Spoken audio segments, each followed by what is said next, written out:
ಮಹಾದೇವಿ ಕಟೀಲೇಶ್ವರಿ ಸಿಂಗಾರೊಡು ಮೆರೆದೆ. ಮಹಾದೇವಿ ಕಟೀಲೇಶ್ವರಿ ಸಿಂಗಾರೊಡು ಮೆರೆದೆ. ತನ್ನ ಮಲ್ಲಿಗೆದ ಅಲಂಕಾರಗೂ ತೆಲಿತೆರ್ ಸಂತೋಷನು ಪಡೆದೆ. ಸಂತೋಷನು ಪಡೆದೆ.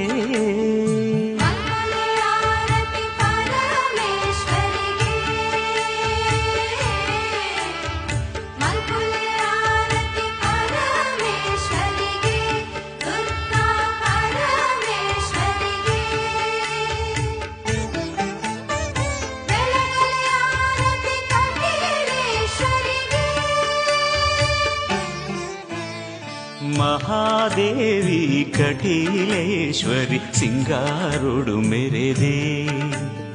ಸಿಂಗಾರೊಡು